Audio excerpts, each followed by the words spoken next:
Going on, everybody? John Matrix here. Hope you're all having yourselves a wonderful day wherever you're at, whenever you're watching this. We're jumping into the next episode of The End and the Death 3. We're going to be watching part 6 here today, The Last Stand of Dusk, by DQVO. Links will be down here in the description, as always, to the original video and to DQVO's channel. Please do me a favor, if you enjoyed this video, go over to his channel, be sure to hit that like button. Give the man some love, hit that sub button if you enjoy his content, check out his Patreon, check out his memberships, all that kind of stuff if you want to take your support for his channel to the next level, blah blah blah, all the good stuff. Show him some love. If you want to do the same for my channel, there's a join button underneath the video, as well as a link in the description, the YouTube membership benefits and tiers that I have to offer. So if you'd like to take your support, like I said, for my channel to the next level, check all that stuff out and see if you'd have any interest in doing so. Well, all the shameless plugs done, we're gonna jump into this.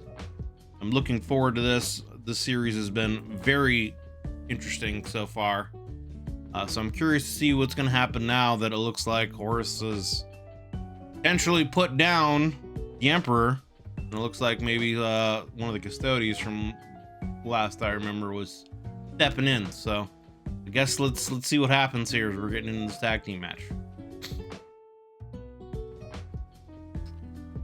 Well, it'd be great if the monitor. There we go.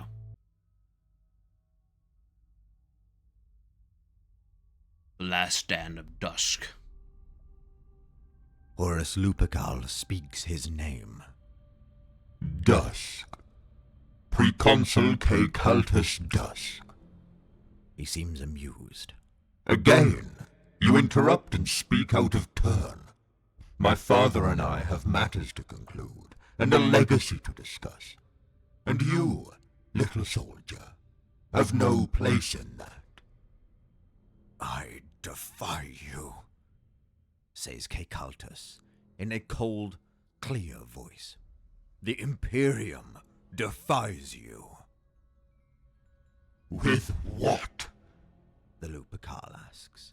The Lupercal. Cultus stands his ground. He aims the glinting paragon spear at the monster facing him. He keeps his back to his king, stricken on the profane throne behind him. He places himself between wounded father and murderous son. But he knows the monster's right. He's shivering, almost shaking with pain. He's weak. His refractors have failed. Even at his peak, he would not have been sufficient for this fight. He has nothing. Nothing at all.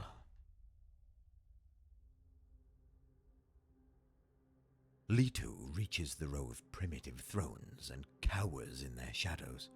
They are ugly things, crudely and inexpertly hewn from stone. The angles of the structures, the backs, the seats, the arms, seem wrong and unnatural, like the room itself, so dark and quiet and forlorn. Whispers seem to crease the air, but the vault of death is empty, and they are so alone. Just him, the master of mankind, and the beast of all beasts. And the Heteron The beast of all preconsul, beasts. the custodian, Dusk, has appeared from somewhere, alive after all. But he has doomed himself. The idiot has stepped into the open and is trying to confront Horus. He's standing in the Lupercal's path, trying to stare him down. Like how he keeps That's calling him just the madness. Lupercal. But what else can the man do, Leto thinks. What else did I think I was going to do? Face this impossible monster? Throw myself in front of the Emperor to protect him? Die instantly? It's all futile. They've got nothing. Leto, the insanely brave preconsul, the lunar wolf Loken, if he's still alive, they're just men. They're just specks, outclassed, outgunned, helpless in the face of this. It's a miracle that any of them have survived this long. This is a warp war. This is a clash of higher powers, of cosmic properties. Hey, far what's going on, above Ryan? Any mortal limits. This is a once-in-a-civilization event. And the three of them who came here with the master of mankind are inconsequential, insignificant. They're mere microbes, just dust carried on the heel of events. They're lucky to even be present as bystanders. They're not meant to be here. There's no place in this for them, no role to play.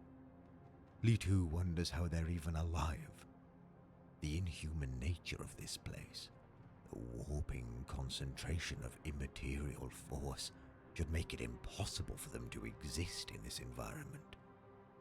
They should no more be standing here than on the surface of a neutron star, or at the heart of a supernova, or any other hyper-hostile location in the galaxy where human life simply cannot exist. It's true, Michael. They all should have perished the instant they arrived. For there is nowhere Glad to hear, Ryan. hyper-hostile to mortal life than this court. For them to be here, even as onlookers, there must be some force or property in the court that sustains human organics and prevents them from being annihilated by the immaterial concentration. Perhaps, thinks Litu, that's Horus.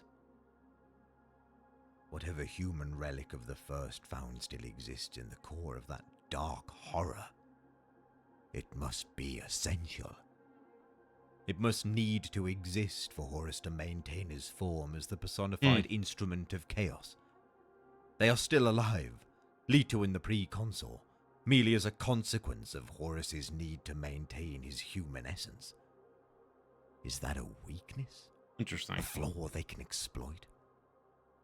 A weakness, perhaps, but beyond the means of Litu or Kekaltus to leverage. Such exploitation would take a better man, a greater being, someone who functions at the Lupercal's level of cosmic proficiency. Litu is just a space marine. This is not a fight he was built to undertake, and he has no chance in this arena. But he has the fierce tactical insights of any Astartes. Kekaltus Dusk has, for a second or two, distracted the attention of the Lupercal. He has used the only weapon he has left, courage. Litu can stand with him and die with him, or he can use that distraction and attempt to free the only being who might have a chance to stop the first found. Litu slips along the towering line of thrones, darting from shadow to shadow, and reaches the Emperor. The master of mankind looks dead, his great form desecrated and limp, glazed with gore, his eyes closed. He has been staked to the stone seat with strange five-pointed stars that look as though they are made of molten iron. Litu tries to pull one of them free. It is stuck fast through the Emperor's right thigh, and it burns Litu's hand to touch it, despite his armored gauntlets. Litu takes Morn it all and attempts to use the blade as a lever instead. The Emperor does not stir. With a snarl of supreme effort, Litu yanks the first pentacle free. It clatters aside to the deck like a ring of heated steel, and cold, thick blood oozes sickly from the wound it has left. Frantically, Litu starts to prise at the star. I've been waiting for a point to talk here, so I'm just going to go ahead and pause here now. It's interesting right there, too, that for Litu, right, when he removes that, there's actually like blood coming from the wound, right? You know, but it's interesting how, you know, he's seeing it as blood, but in previous episodes, you know, when Horus was talking about it, he's seeing it as time, you know, lives, lifetimes, is, you know, all of that kind of stuff seeping out of him instead of just blood. So I don't know if that's supposed to be like, is that just something that only Horus can really perceive because he's enhanced with the warp and the chaos, you know, et cetera, or is it a situation where the Emperor is so weak now that it's just blood? He's just basically a man now, kind of a situation, you know? Impaling the left thigh. There's no time. Caltus's defiance of the War Master will be over in another second.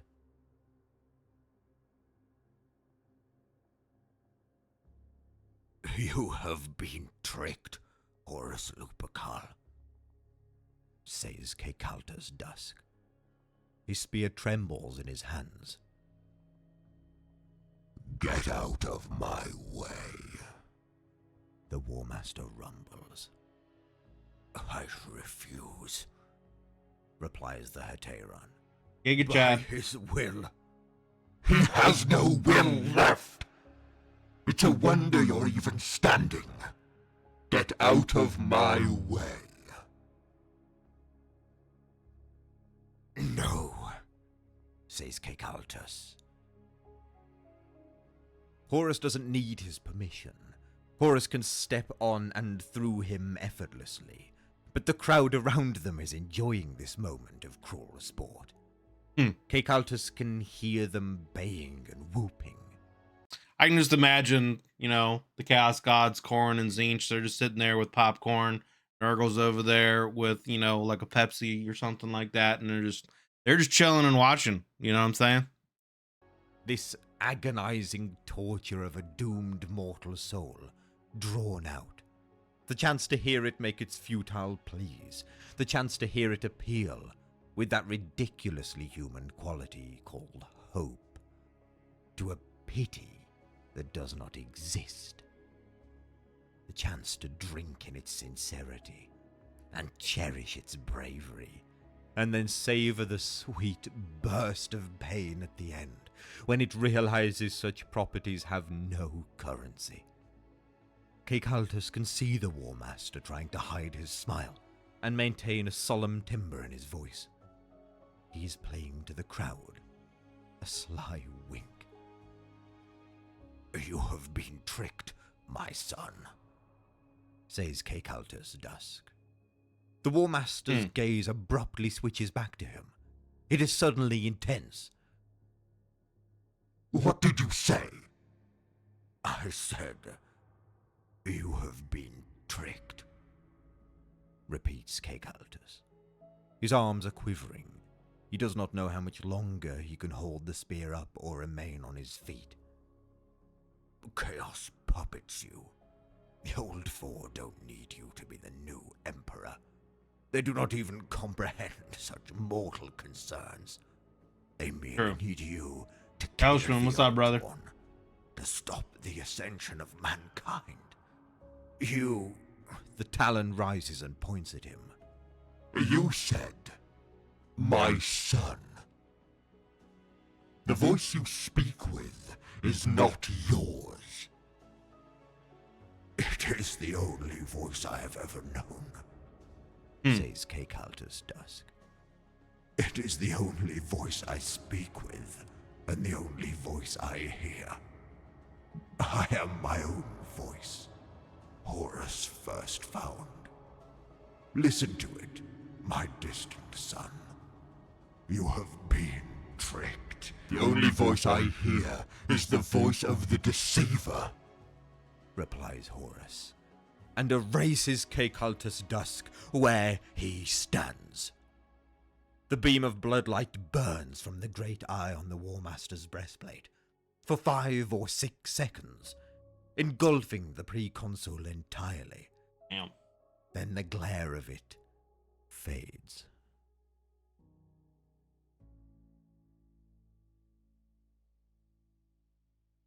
Lidu hears the shriek of vile light incinerate the Heteron behind him. He feels the backwash of heat. He has wrenched the second pentacle out and cast it aside, freeing the other thigh. He climbs onto the edge of the throne seat to reach the third star that's driven through the Emperor's shoulder. The great figure is bent forward, his head bowed. Blood strings from his split lips and his nose and mats the long black hair that hangs like a curtain around his face. His left arm is shockingly stripped to the bone. From the shoulder, the sleeve of flesh and crumpled armor bunched around his wrist.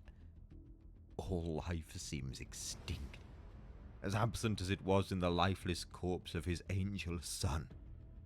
The third pentacle is the only thing holding him upright in the blasphemous throne. Leto, his hands cut and bloody from his efforts, starts to draw the third star out. It will not move. Wake up! Leto hisses as he pulls and strains. Wake up, Emperor! Wake up! Can you imagine that though? Like seriously, in that situation, right? Like you're a space marine, right? And like, granted, a space marine compared to a normal human is far, far above and beyond.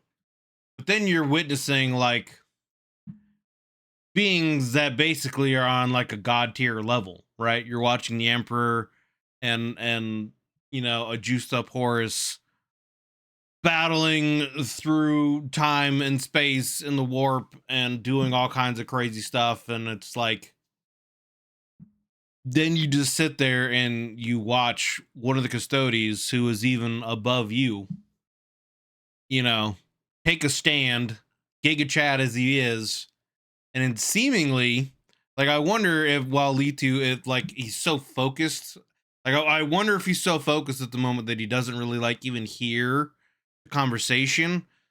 But like, if you were to, you know, to hear the voice of the Emperor come through someone else, I don't know, like,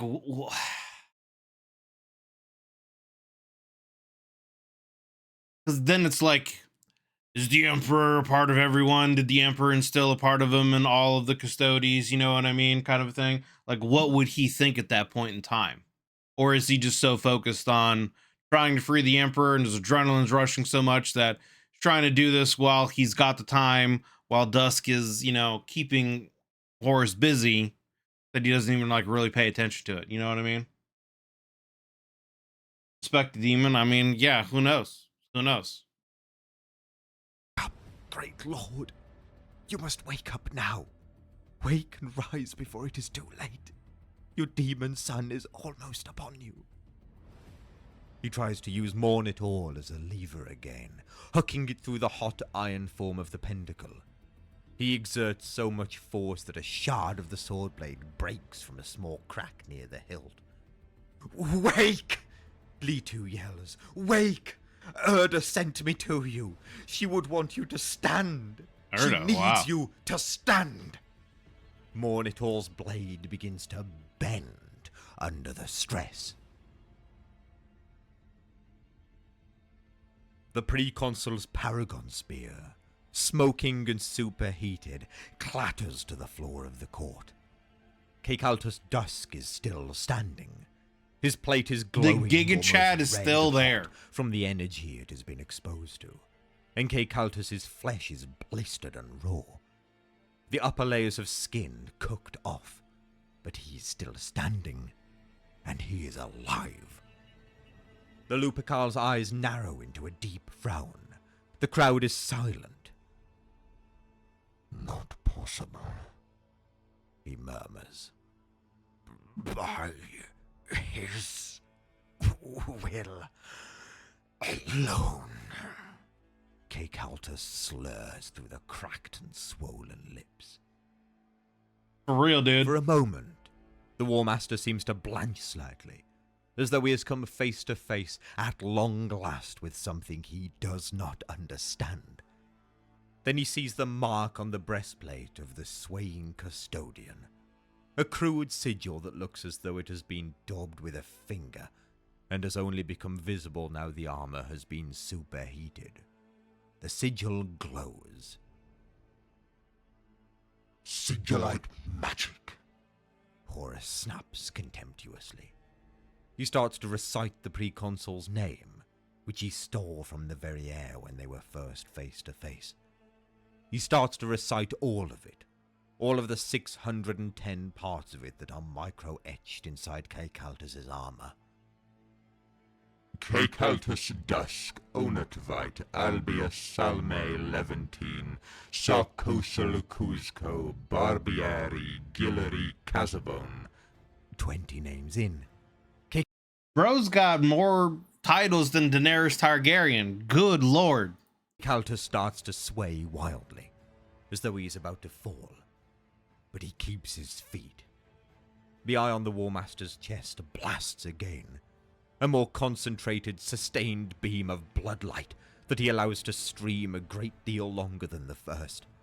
No ancient sigil craft can withstand it this time. Caught in a blinding beam of energy, Caltus Dusk shudders, buckles, and then blows apart in a spray of golden fragments. The scraps of auramite, molten hot and smouldering, scatter across the deck. The largest intact piece, the heavy Aquilon breastplate, crashes to the ground. Nothing organic survives.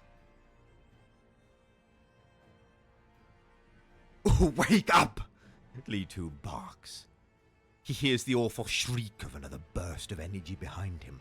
Flakes of hot ash billow back across him, the throne, and the Emperor. The third pentacle is beginning to edge free, but it will not come out. The Emperor's blood is all over his hands, his arms, and his chest. "Erda sent me. Erda bids you stand and..." He's in mid-air, suddenly, legs swinging, his torso compressed by a terrible pressure. The first found monster has reached him. It has seized him in its damn talon and plucked him off the throne. The bladed claws are closed around his body. Horus holds him up, examining him like some puzzling specimen. What are you? Hey, welcome in. The War Master rumbles up at him, struggling helplessly against the vice of the talon. Leto gazes down into the bloodlit face below him. Now he knows fear. No. I mean, at that point, right? Like, what else can you do? I'd start, like, trying to poke him in the eye or something, man. You know, I don't know. I'd try to do something, right? Like, what are you gonna do? What else is he gonna do, right? He's just gonna basically crush you like a fucking soda can. You know what I mean? Start trying to gouge the eyes out or something. Yeah, right? All honor and decorum has left the building at that point. You know what I'm saying? We're watching The Death in the N3, The Last Stain of Dusk. This is part 6 in this series by DQVO. Name to find. Horus muses. No blood to match. Just a number. LE2. But you spoke a name. Erda. Did she send you here? Did she think she could intervene in this? She will... Leto gasps. She will nothing. Horus responds. She is dead. The Apostle Erebus told me how he had killed her out in that desert place. Her blood is cold, Space Marine, and you have failed in every duty you were asked to perform. It always comes back to Erebus, dude. Leto's murmur of anguish draws laughter from the crowd. Horus shakes his head, and then tosses Leto away with a flick of his talon. He doesn't bother to look where the legionary falls. Leto lands on his back, hundreds of meters away. He is dazed with concussion, and all sound is flat and muffled. Everything is dulled and numb except his grief. He opens his eyes. He can see nothing except an enclosing darkness. He can't move. He begins to make out shapes around him. A high white arch overhead, made of smooth alabaster. A shield. Oh, I like how the Chaos Gods are starting to come in here. Metal. There is a smell. It's a smell like nothing he's ever known. It is rich and cloying and unlike any smell in material creation. The unique stink of the deep void. Seared meat, hot metal, and melter fume. The fragrance of madness. The odor of perdition. The smell is suffocating. His focus resolves. The shapes around him unblur. The wall of metal is not a wall of metal. It is the side of an axe blade rested on its edge. The blade is as tall as a mountain precipice. The arch is not an alabaster arch, it is the curve of a moon-white claw, like that of a raptor, curled up from a scaled toe and over onto its tip. He is lying beneath it, because the curve of that claw is a kilometer high. It belongs to something. There are things around him, things so impossibly vast he can only see parts of them, the parts nearest to the ground where they loom over him.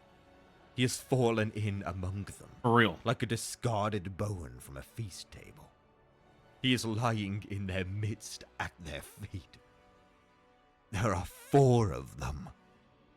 One turns its head 1,000 kilometers above him and peers down at him with glazed indifference. There's not even any point screaming. That would be crazy. That's a hell of an end. Okay, well, there we go. That was the end of the Death 3, the last scene of Dusk voiceover. Part 6 by DQVO. Links will be down below in the description as always. To the original video without my commentary and reaction, and to DQVO's channel. So please do me a favor, if you enjoyed this, be sure to go over to his channel, give it a like, check out the rest of his content. If you enjoy it, hit that sub button. Check out if he's got a Patreon and any kind of membership stuff he's got going on if you want to take your support for his channel to the next level. I mean, it ain't sounding good for the Emperor right now. I mean, I don't know the details of how it ends, but obviously, from 40k lore that I know, the Emperor eventually does prevail. So I'm curious, I'm very intrigued to see how that's gonna happen, because it basically sounds like the Emperor's dead right now. He's not moving, he's bleeding out everywhere. His left arm is basically just bone and tendon. And yeah, he's just like a pile of gore basically sitting on this throne, and this one space marine is given all he's got to try to free him because Erda sent him to do so, and Erda is bidding him to stand. So I wonder how that's going to play in this in somehow, some way, some form. But Dusk is Giga Chad, man. I mean, he's a Custodes, like the only two as far as martial prowess goes when it comes to the Imperium, basically the Primarchs and the Emperor are the only thing above them. So, I mean,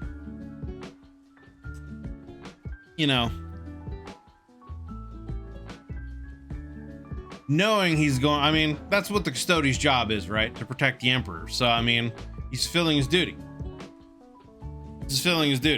So, I mean, of course he's going to step in and do whatever he can. So, like, I wonder, though, is it a situation where, like, the Emperor took over his body, right? Did the Emperor possess him? That's kind of what it sounded like, sort of. Because that whole remark of my son and the Emperor's-ish voice coming through to him. And that might be the whole reason why he was, like, trembling. Like, did the Emperor possess him and like kind of force him to sacrifice himself? Although he probably would have done that anyway, you know what I mean? But I mean, he sit there and he took one of Horus's best shots and still standing said, show me what you got. You know what I'm saying? Right, man got tossed straight into the lap of the old 4 though. Like, I mean, and yeah, I'm sure for most people, like, gazing at the actual 4 Chaos Gods would probably be enough just to drive you to madness alone. So the fact that he didn't have, some kind of like mental break right there would just show the kind of mental fortitude he has. But I mean, it also puts in perspective, right? Like what you're dealing with, because that's essentially what you're really fighting. You're fighting them through Horus. So right, exactly. So But yeah, great video. I'm very eager to see what's gonna happen more. This is part 6. There's 12 episodes, I believe, in this series. So we're at the halfway mark. So I'm very curious to see how you know, the Emperor's gonna recover here. We got 12 rounds. We're halfway through the match here. The Emperor's not looking good. He's been knocked down a bunch. You know, he's looking winded. Horus is still standing, still dancing around, you know. So let's see how the Emperor is gonna be able to come back here. It seems like Loken is still gonna play some kind of part in this in some way.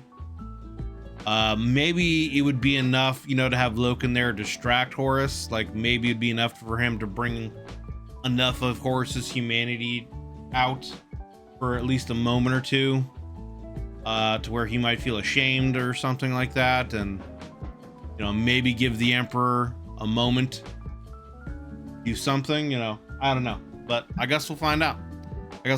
So yeah, thank you guys for watching. I greatly appreciate you if you are watching here still to the very end.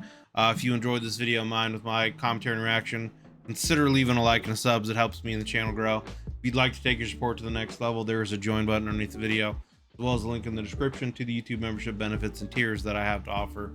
So yeah, you can check that out if you would like to. But thank you guys very much for watching. Hope you're having yourselves a wonderful day. We'll see you on the next one.